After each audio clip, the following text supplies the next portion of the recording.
Bonjour, je suis Louis Diard, botaniste spécialisé dans la flore régionale, dans la flore bretonne.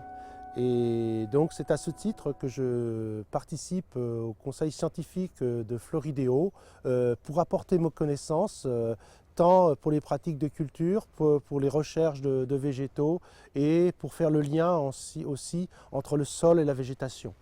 La flore locale regroupe l'ensemble des espèces que l'on peut trouver dans notre région. Si on prend le département d'Ille-et-Vilaine, c'est environ 1480 espèces qui ont été recensées dans le département. Mais bien entendu, si certaines sont relativement courantes, qu'on va trouver dès qu'on sort de chez soi, près d'un chemin, dans un bois, dans une haie, d'autres sont beaucoup plus rares.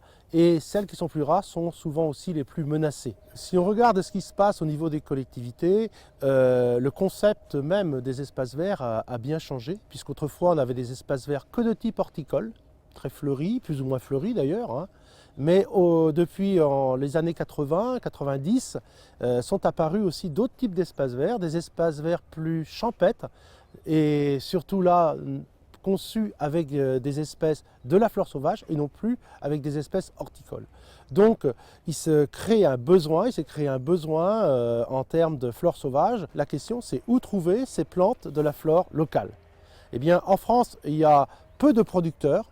La plupart vont nous proposer des espèces des différents pays et continents, d'autres vont nous proposer des espèces de la flore française, mais mélanger des espèces du bassin méditerranéen avec la flore bretonne, donc ce qui n'est pas intéressant du tout pour nous, parce qu'on a des espèces qui pour la plupart ne pourront pas survivre, même germer d'ailleurs. Donc il faut mieux travailler avec des espèces qui soient adaptées à notre climat, à notre région, à nos types de sols.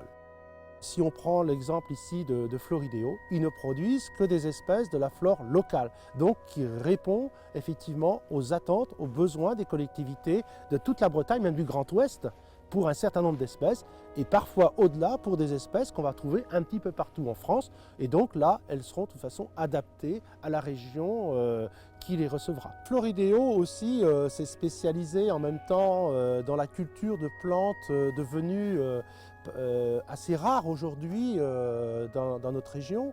Je pense notamment à une fleur qui poussait autrefois dans les moissons, c'est pour ça qu'on l'appelle, c'est une messicole. Il s'agit du bleuet.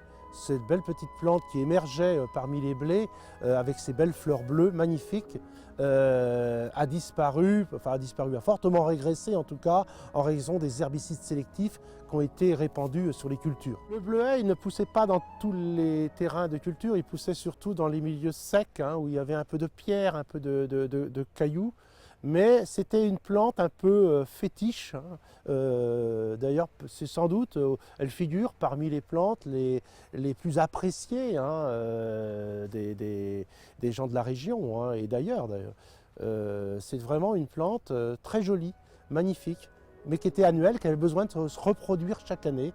Florideo, avec toutes ces cultures de bleuets, c'est du bleuet de la flore sauvage. Ça nous permet de retrouver des fleurs qui ont pratiquement pas disparu mais fortement régressé sur notre territoire au travers des cultures de Florideo.